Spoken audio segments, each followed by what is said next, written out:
Hello બચ્ચા વર્લ્ડી, how are you? Good morning all of you. કેમ છો બધાય? મજામાં? તબિયત પાણી સારા બધાના? ચાલો આજના લેક્ચરની શરૂઆત કરીએ. સ્વાધ્યાયના દાખલા જોઈએ આપણે. ચાલો, સ્વાધ્યાયના દાખલામાં પહેલો દાખલો સાવ ઇઝી છે. ટેક્સ્ટબુકમાં જોજો સ્વાધ્યાયનો પહેલો દાખલો.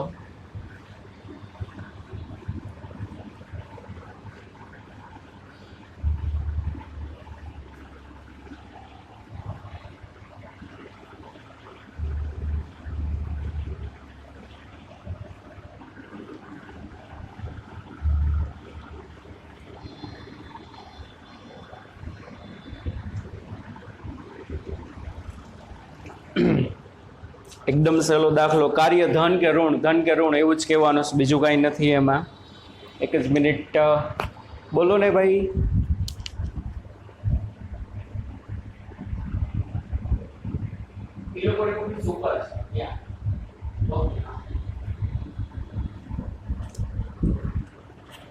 જો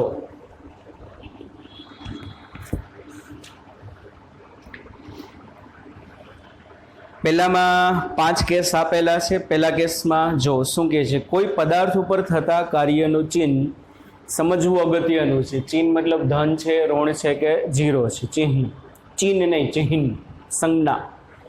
આપેલી રાશિઓ ધન કે ઋણ છે તે કાળજીપૂર્વક દર્શાવો. દોરડા સાથે બાંધેલી ડોલ કૂવામાંથી બહાર કાઢતા માણસ વડે થયેલું કાર્ય. ચાલો શું થશે? આપણે ડોલને આમ ખેંચી ઢીંગ ઢીંગ ઢીંગ ઢીંગ ઢીંગ ઢીંગ ઢીંગ, તો ઉપર તરફ આપણે બળ લગાડીએ દોરડાને, અને અંદરથી ડોલે આમ ઉપરની તરફ બારે આવશે. એટલે જે દિશામાં બળ લાગે એ દિશામાં શું થશે? એનું સ્થાનાંતર થશે. તો એફ અને ડી વચ્ચેનો એંગલ 0. એટલે પહેલા કેસમાં કાર્ય કેવું આવશે? ધન. તો લખો પહેલામાં કાર્ય ધન, કારણ કે માણસ વડે લાગતા બળની દિશામાં, માણસ વડે લાગતા બળની દિશામાં ડોલનું સ્થાનાંતર થાય છે.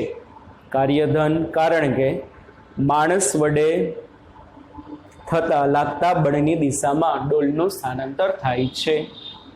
બી, ઉપરના કિસ્સામાં ગુરુત્વાકર્ષણ બળ વડે થયેલું કાર્ય કેટલું? ઋણ. શા માટે ઋણ? કારણ કે આપણે ઉપર ખેંચીએ છીએ, ગુરુત્વાકર્ષણ બળ અર્ધો દિશામાં, ડોલનું સ્થાનાંતર ઉર્ધ્વ દિશામાં. એટલે બળ અને સ્થાનાંતર બે વિરુદ્ધ દિશામાં, એટલે કાર્ય ઋણ.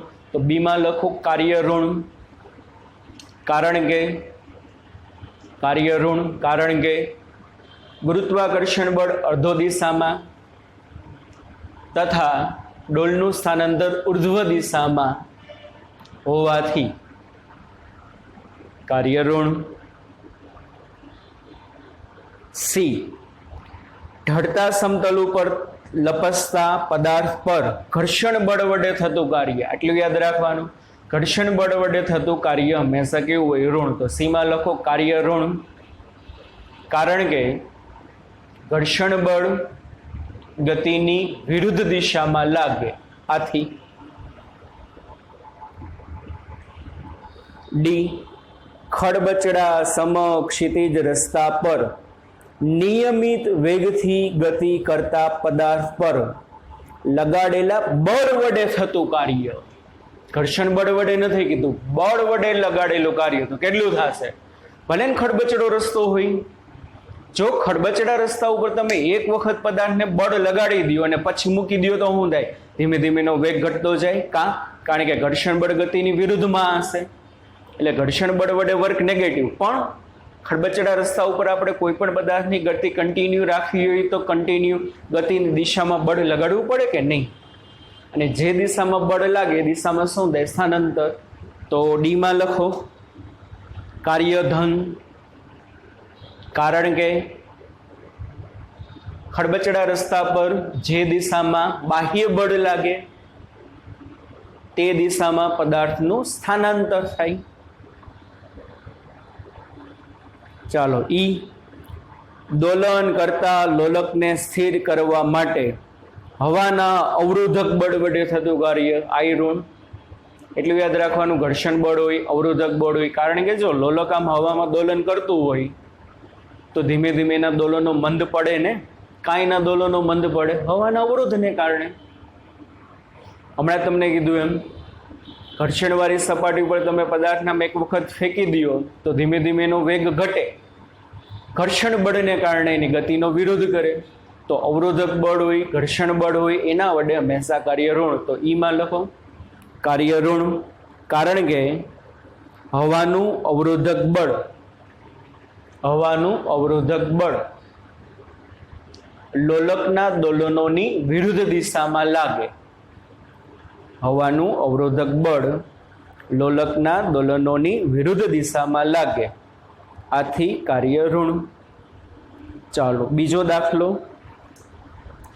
પ્રારંભમાં સ્થિર અવસ્થામાં રહેલા 2 કિલોગ્રામ દળનો એક પદાર્થ 7 ન્યૂટન જેટલા સમક્ષિતિજ દિશાના બળની અસર હેઠળ ટેબલ ઉપર ગતિક ઘર્ષણાંક 0.1 સાથે ગતિ કરે છે. એક પદાર્થ છે,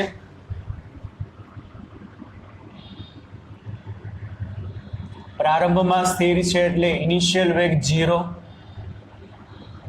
એનું દળ 2 કિલોગ્રામ છે. એના ઉપર બાહ્ય બળ કેટલું લાગ્યું? 7 ન્યૂટનનું. એના ઉપર બાહ્ય બળ કેટલું લાગ્યું? તો કે 7 ન્યૂટનનું.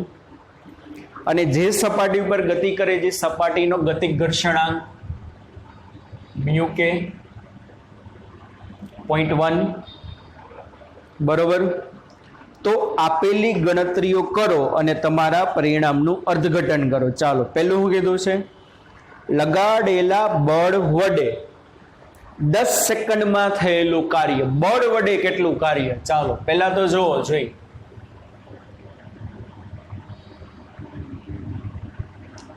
આપેલી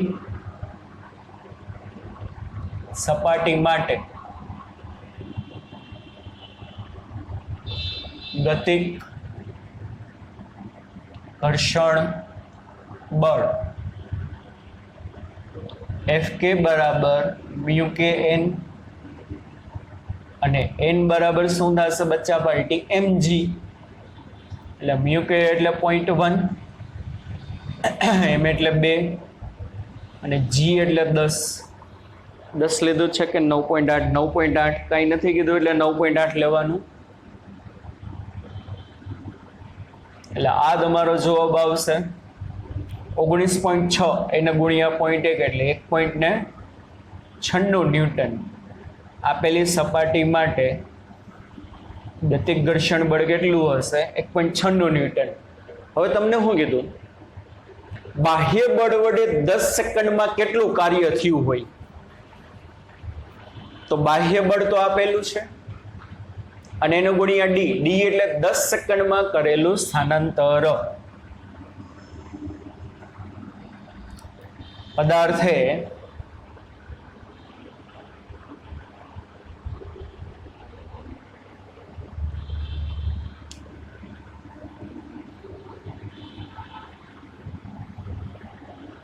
પહેલા તો પદાર્થ પર લાગતું પરિણામી બળ. બોલું પદાર્થ ઉપર કેટલું પરિણામી બળ લાગશે? F ડેશ બરાબર F માઇનસ એફ કે. બાહ્ય બળ 7 ન્યૂટન, એનો વિરોધ કોણ કરશે? ઘર્ષણ બળ 1.96. એટલે 7 માઇનસ 1.96, અને આ તમારો આન્સર આવે 5.04 ન્યૂટન. અને આ બળને કારણે પદાર્થમાં પ્રવેગ કેટલો હશે? પરિણામી બળ આટલું લાગ્યું. તમે આ દિશામાં 7 ન્યૂટન બળ લગાવ્યું, સપાટીના ઘર્ષણ બળે 1.96 ન્યૂટનનું ફ્રિક્શન લગાવ્યું, તો પરિણામી બળ આટલું. તો પ્રવેગ માટે F બરાબર ma, F બરાબર ma, તો A બરાબર F બાય m થશે ને. F ડેશ એફ ડેશ બરાબર શું થાય? એ ઇન્ટુ એમ, એના બરાબર 5.04, તો એ બરાબર 5.04 ના છેદમાં એમ એટલે 2 કિલો, એટલે એ તમારો આવશે બચ્ચા પલટી 2.52. કેટલો આવશે? 2.52 મીટર પર સેકન્ડ સ્ક્વેર. આટલા પ્રવેગથી પદાર્થ શું કરતો હશે? ગતિ કરતો હશે. ચાલો પહેલા તો આપણે 3 વસ્તુ ગોઈતી. ઘર્ષણ બળ કેટલું, પરિણામી બળ કેટલું, અને પરિણામી બળને કારણે પ્રવેગ કેટલો. હજી ત્રીજી વસ્તુ જોઈએ. 10 સેકન્ડમાં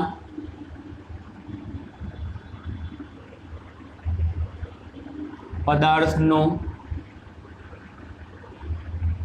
સ્થાનાંતર ડી બરાબર v0t plus half a t square. તો ડી બરાબર પ્રારંભિક વેગ તો 0, એટલે આ પદ આખું 0, હાફ એ એટલે કેટલો? 2.52, એને ગુણ્યા ટી એટલે 10 કીધું, 10 નો વર્ગ, 100 ગુણ્યા 2.52, એને ભાગ્યા 2, એટલે આવશે 126 મીટર. 10 સેકન્ડમાં આટલું સ્થાનાંતર થયું હશે. કેટલું? 126 મીટર. ચાલો હવે પેલું શું કીધું? લગાડેલા બળ વડે 10 સેકન્ડમાં કાર્ય.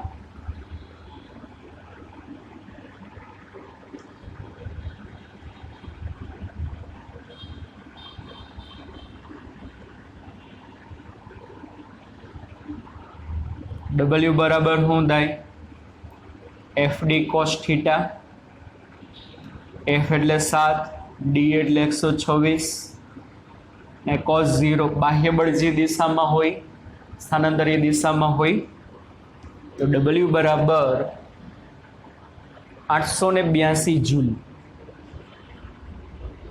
લગાડેલા બળ વડે કેટલું કાર્ય હશે? 882 જૂલ. ચાલો બી, ઘર્ષણ બળ વડે, કોના વડે? ઘર્ષણ બળ વડે 10 સેકન્ડમાં થયેલું કાર્ય. ઘર્ષણ બળ વડે 10 સેકન્ડમાં થયેલ કાર્ય W બરાબર FKD cos થીટા.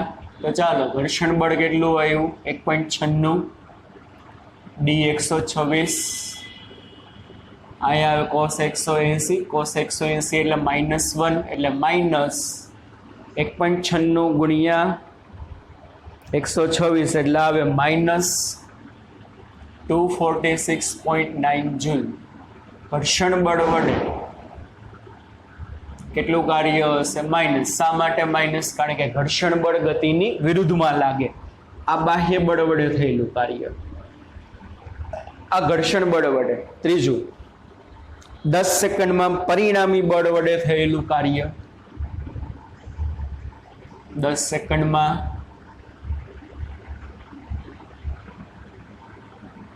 પરિણામી બળ વડે થયેલ કાર્ય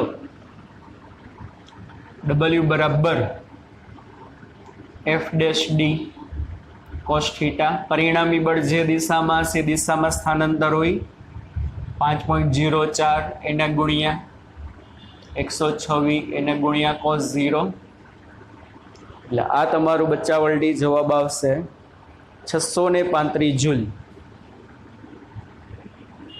પરિણામી બળ વડે થયેલું કાર્ય આટલું હશે. અથવા તો શું કરવાનું? બાહ્ય બળ વડે થયેલા કાર્યમાંથી ઘર્ષણ બળ વડે થયેલું કાર્ય બાદ કરો એટલે પરિણામી બળ વડે થયેલું કાર્ય મળે.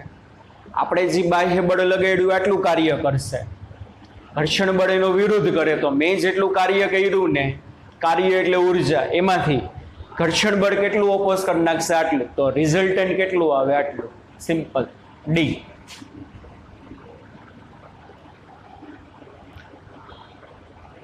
10 સેકન્ડમાં પદાર્થની ગતિ ઉર્જામાં થતો ફેરફાર, તો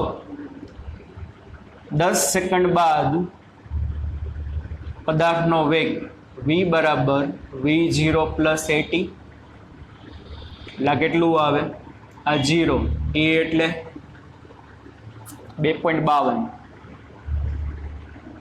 એને ગુણ્યા 10 એટલે કેટલો હશે 25.2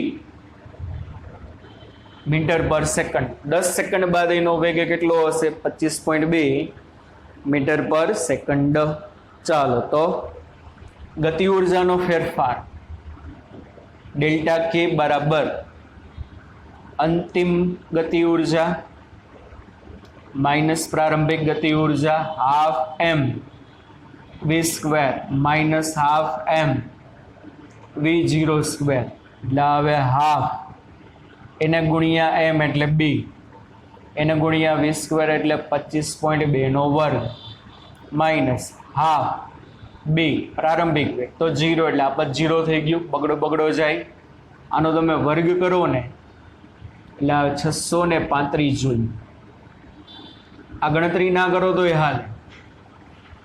ગતિ ઉર્જામાં ફેરફાર કેટલો હોય કાર્ય ઉર્જા પ્રમેય જેટલો. કેટલો હશે? ઓર W બરાબર ડેલ્ટા કે, તો ડેલ્ટા કે બરાબર શું આવશે 635 જૂલ. પરિણામી બળ વડે થતું કાર્ય જોવાનું. કોના વડે જોવાનું? પરિણામી બળ વડે. સમજાણું? ચાલો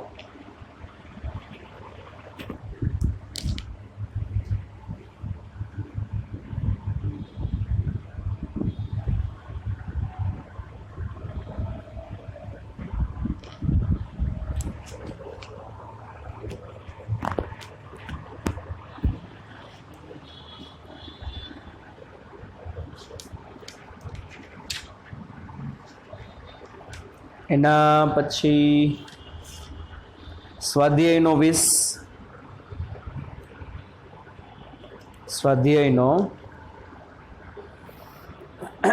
20મો દાખલો.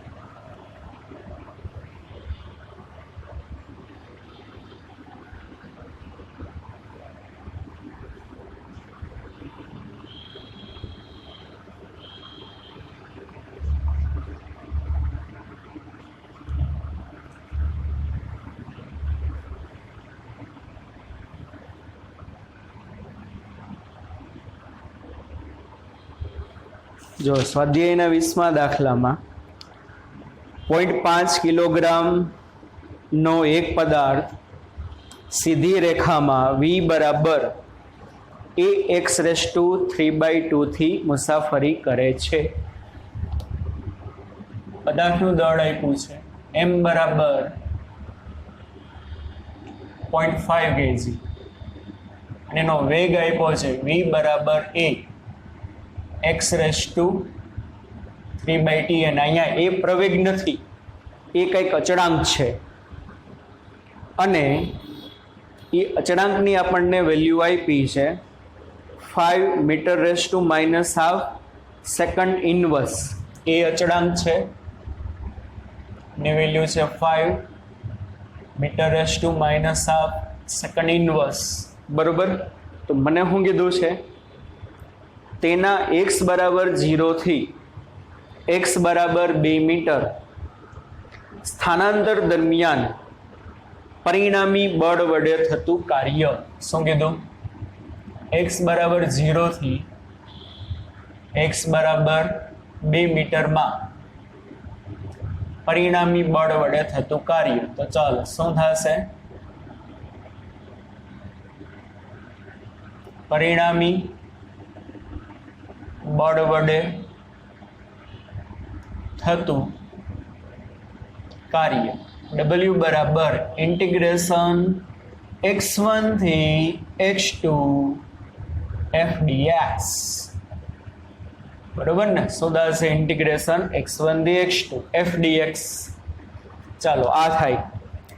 આપણે બળનું સૂત્ર મેળવવું પડે કે બળ શું થાય. જો મારા પાસે વેગ તૈયાર છે, વેગનું વિકલન કરું એટલે મને પ્રવેગ મળી જાય અને f બરાબર ma, એમાં a ની વેલ્યુ મૂકી દઉં. ચાલો તો શું થશે? માટે આપેલા પદાર્થનો પ્રવેગ, અહીંયા એક a છે અચળાંક છે એટલે બે a ભેગા ના થાય એટલા માટે એનો અહીંયા a ડેશ કહી દઉં. શું કહી દઉં એને? અહીંયા a ડેશ. આપેલા પદાર્થનો પ્રવેગ a ડેશ બરાબર dv by dt અને v બરાબર તો શું છે? a x raised to 3/2 અને સમીકરણ a કહીએ આપણે. ચાલો હવે આમાં આપણે વેલ્યુ મૂકીએ તો d by dt, v ની બદલે a x raised to 3/2. a અચળ છે એટલે વિકલનની બારે d by dt x raised to 3/2. ચાલો x raised to 3/2 નું શું થાય? ઘાત વિધેય ખૂણો, એટલે પેલા ઘાતનું વિકલન ત્યારે વિધેય એમનેમ. માટે a ડેશ બરાબર a, ઘાતનું વિકલન એટલે જેટલી ઘાત હોય એટલી આગળ. ઉપરથી એક ઘાત ઘટી જાય એટલે 3/2 -1. શું થાય? 3/2 -1 એટલે બગડો અહીંયા જાય, 3 માંથી 2 જાય એટલે 1 એટલે 1/2 એટલે અહીંયા આવશે 1/2. એને ગુણ્યા હવે કોનું વિકલન? વિધેયનું. વિધેયનું એટલે કોનું? x નું. x નું t ની સાપેક્ષે વિકલન. જૂના નિયમ યાદ કરો, x નું t ની સાપેક્ષે વિકલન એટલે અહીંયા આગળ શું આવે? dx by dt. ચાલો તો a 3/2 x raised to half એને ગુણ્યા dx by dt એટલે વેગ. સ્થાનનું સમયની સાપેક્ષ વિકલન શું આપે? વેગ આપે. સમીકરણ a માં વેગની વેલ્યુ તૈયાર છે. સમીકરણ a પરથી ચાલો પ્રવેગ કેટલું થશે? a ડેશ બરાબર a, અહીંયા 3/2, અહીંયા x raised to half, v ની બદલે a x raised to 3/2 એટલે 3/2 a as it is, sorry, a ગુણ્યા a એટલે a સ્ક્વેર. આધાર સરખા, ઘાતનો સરવાળો 1/2 પ્લસ 3/2 થાય કે નહીં? 1/2 પ્લસ 3/2 એટલે છેદ સરખા એટલે ડાયરેક્ટ અંશનો સરવાળો. 3 ને 1 4 ભાગ્યા 2 એટલે 2 એટલે અહીંયા આવશે બચ્ચા પાર્ટી x². કોના બરાબર? a ડેશ બરાબર કોના બરાબર? e ડેશ બરાબર 3/2 a² x². ઓકે ચાલો માટે આપેલા પદાર્થ પર લાગતું પરિણામી બળ F બરાબર ma ડેશ એટલે m અને a ડેશ કેટલું આવ્યું? 3/2 a² x². આટલું બળ લાગે. મારે બળનું સમીકરણ મેળવવાનું તો મેળવી લીધું. આ કિંમત આપણે ક્યાં મૂકી? 1 માં, જે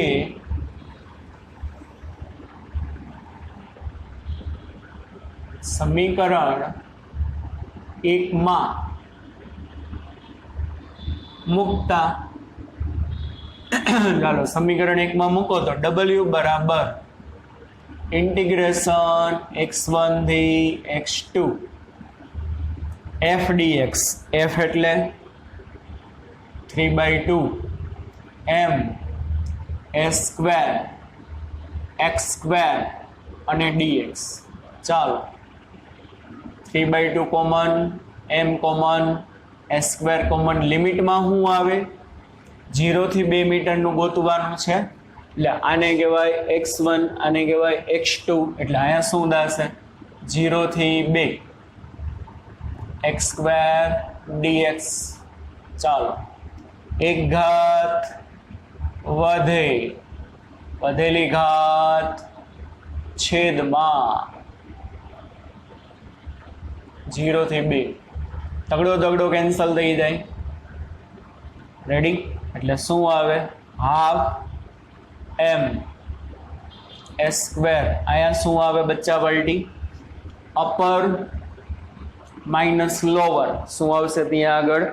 અપર માઇનસ લોવર.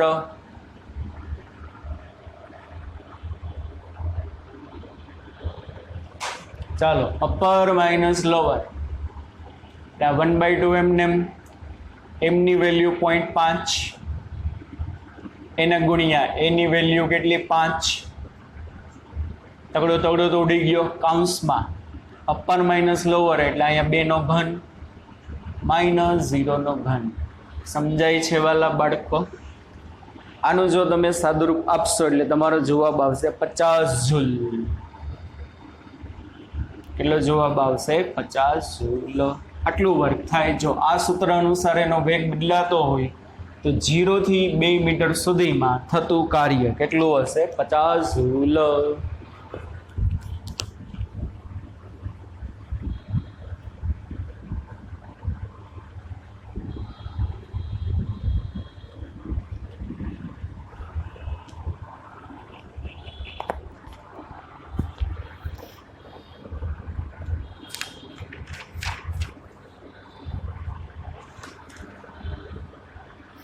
સ્વાધ્યાયનો 25.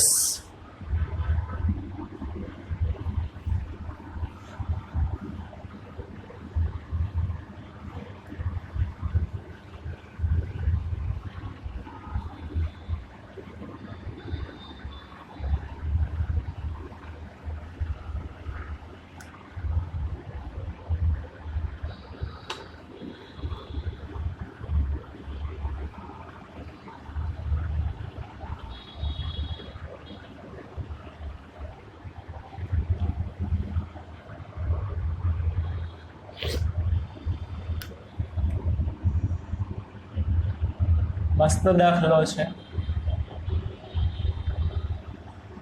બે ઢાળવાળી સપાટી છે.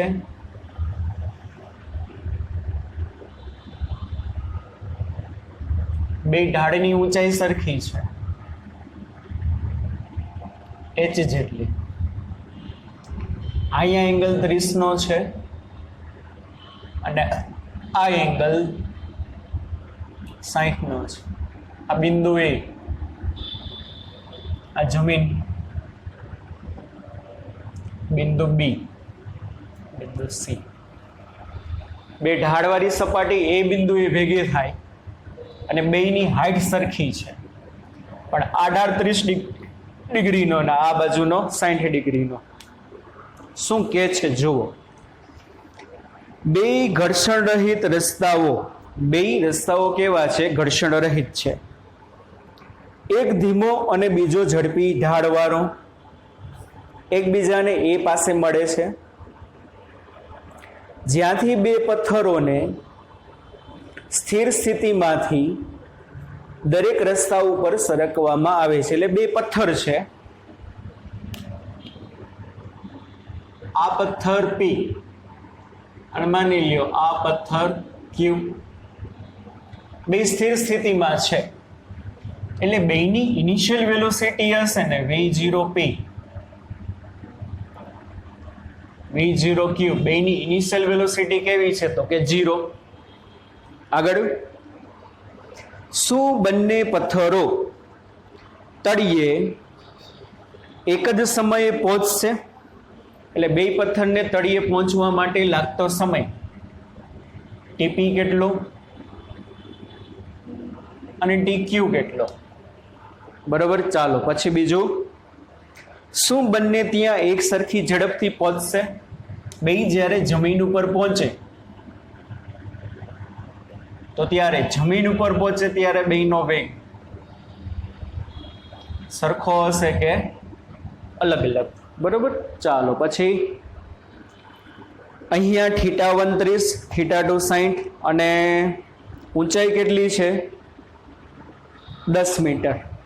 હાઈટ આપેલી છે ઢાળની, h કેટલી છે તો કે 10 મીટર છે. બરોબર. તો બંને પથ્થરોની ઝડપ અને તમને લીધેલા સમયનો ગુણોત્તર. સમય કેટલો? ચાલો શું દાશે? પહેલા તો માની લ્યો આ ઢાળની લંબાઈ d1 અને આવડો આ ઢાળ છે, એની લંબાઈ કેટલી? d2. બે ઢાળની લંબાઈ. ચાલો આવડું આ બિંદુ મારું d. આકૃતિમાં ત્રિકોણ ADAC D માં દેખાણો બચ્ચા પલટી. આ ત્રિકોણ ABD કેમાં? તો કે ABD માં sin 30 બરાબર શું થાય? સામેની બાજુ ના છેદમાં કર્ણ. કર્ણ એટલે ઢાળની લંબાઈ d1 માટે d1 બરાબર શું થશે? h કેટલો છે? 10 ના છેદમાં sin 30 અને sin 30 એટલે હાફ, એટલે પેલા ઢાળની લંબાઈ થશે 20 મીટર. તથા ત્રિકોણ ACD માં આ બાજુનું ત્રિકોણ ACD માં આ તો 90 ડિગ્રી હશે. શું થશે? sin 60 બરાબર સામેની બાજુ એટલે હાઈટ છેદમાં કર્ણ. કર્ણ એટલે d2 માટે d2 બરાબર h એટલે 10 ના છેદમાં sin 60 એટલે √3/2 એટલે 20 ના છેદમાં √3. કેટલું થશે? 20 ના છેદમાં √3. ઓકે. ચાલો એટલે d1 અને d2 બંને ઢાળની તમને લંબાઈ મળી ગઈ. ચાલો હવે પહેલા આપણે સમય ગોતીએ. બે એક જ સમયે પહોંચશે કે અલગ અલગ સમયે? ચાલો પહેલા સમય.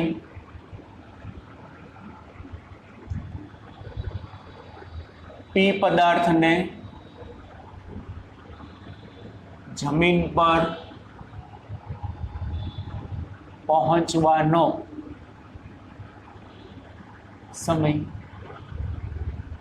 શું થશે? જો P પદાર્થને જમીન ઉપર પહોંચવાનો સમય d બરાબર v0t plus half at square.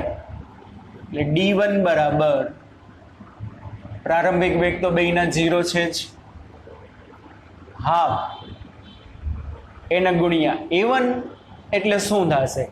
ઢાળવાળી સપાટી ઉપર જો પદાર્થ ગતિ કરતો હોય, કઈ સપાટી ઉપર? ઢાળવાળી સપાટી ઉપર જો પદાર્થ ગતિ કરતો હશે તો ઢાળની સપાટીને સમાંતર આનો પ્રવેગ કેટલો હશે? g sin 30. યાદ આવ્યું કે નહીં બધું? આ બાજુ કેટલું બળ લાગે? mg sin 30. તો આ બાજુનો પ્રવેગ કેટલો હશે? g sin 30. g sin 30 into t1 square. Therefore t1 square બરાબર બગડો અહીંયા ગુણાકારમાં જાય 20 ગુણ્યા 2 ના છેદમાં g કેટલો લીધો છે?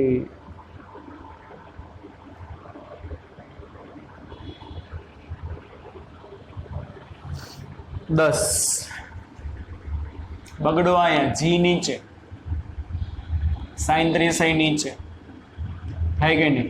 આ બિંદુ કેન્સલ, છેદનો છેદ અંશમાં t1 સ્ક્વેર બરાબર 8, t1 બરાબર √8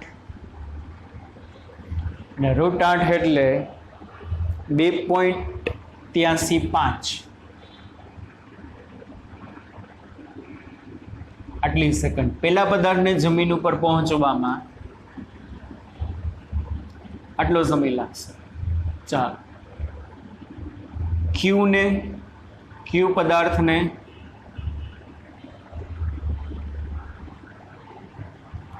જમીન પર પહોંચવા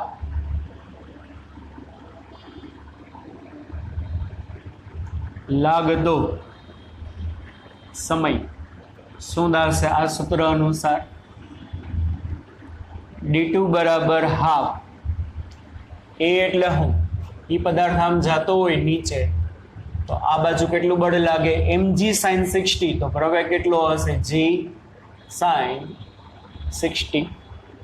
એટલે અહીંયા શું આવશે? g sin 60 into t2 square. 4 તો t2 સ્ક્વેર બરાબર બગડો અહીંયા d2 એટલે કેટલું છે? 20/√3 એને ગુણ્યા 2 અહીંયા ના છેદમાં g sin 60. g એટલે 10, sin 60 એટલે કેટલું બચ્ચા? √3/2. ચાલો, છેદનો છેદ અંશમાં એક મીંડું કેન્સલ. 8/√3 એટલે 3 થશે ને? 8/√3 એટલે 3 એટલે આવશે 2.6666. એટલે બે બાજુ વર્ગમૂળ કાઢો એટલે આવશે 1.63 સેકન્ડ. તો શું છે? જો 30 ડિગ્રી વાળા ઢાળે આવેલા પદાર્થને લાગતો સમય વધુ હશે અને 60 ડિગ્રી વાળા પદાર્થને આવવા માટે સમય કેવો હશે? ઓછો હશે. આથી આપણે લખી શકીએ, આથી P અને Q બંને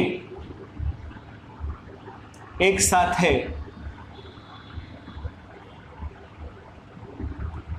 જમીન પર પહોંચે નહીં. T1 greater than T2 છે. ટૂંકમાં એટલું યાદ રાખવાનું, ઢાળ ઓછો હોય ને તો આવતા વાર લાગે.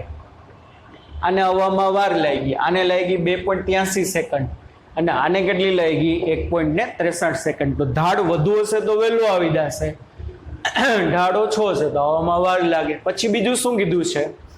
જમીન ઉપર પહોંચે ત્યારે વેગ સરખા કે નહીં? તો કે હા. આ યાદ રાખવાનું.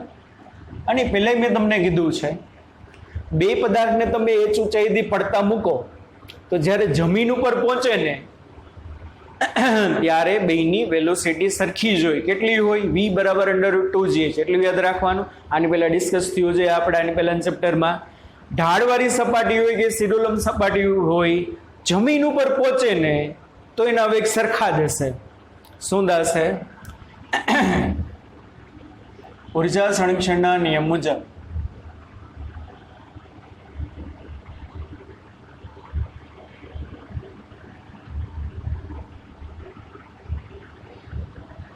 બંને એક જ ઊંચાઈએથી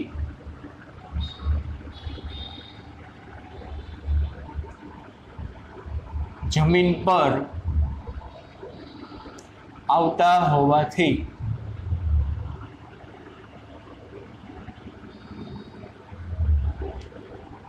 જમીન પર પહોંચે ત્યારે તેમના વેગ સમાન હશે. ભલે અલગ અલગ સમયે પહોંચે, આવેલો પહોંચી જાય, મોડો પહોંચે, પણ આ જ્યારે જમીનને ઈંડો ત્યારે આનો વેગ હશે ને એટલો વેગ નો હશે. અને કેટલું હોય? યાદ કરો, h ઊંચાઈથી આવે તો √2gh. vp બરાબર vq બરાબર √2gh. માટે જમીન ઉપર પહોંચે ત્યારના વેગ vp બરાબર vq બરાબર √2gh. 2 ગુણ્યા 10 ગુણ્યા h એટલે 10, દાએ દાએ 100 અને 200 એટલે આ આવશે તમારે 14.14 મીટર પર સેકન્ડ. કેટલું આવશે? 14.14 મીટર પર સેકન્ડ. બંને જમીન ઉપર પહોંચશે ત્યારે બંનેની વેલોસિટી સમાન હશે, 14.14 મીટર પર સેકન્ડ. સમજાણું વાલા બાળકો? ચાલો આજના લેક્ચરમાં આટલું રાખીએ. હવે નેક્સ્ટ લેક્ચરમાં આપણે સ્થિતિ ઉર્જા વિશેનો ટોપિક જોશો. મસ્ત મજાનો ટોપિક છે. બરાબર, ત્યાં લગી બાય બાય, ટેક કેર, સે યુ, ધ્યાન રાખજો.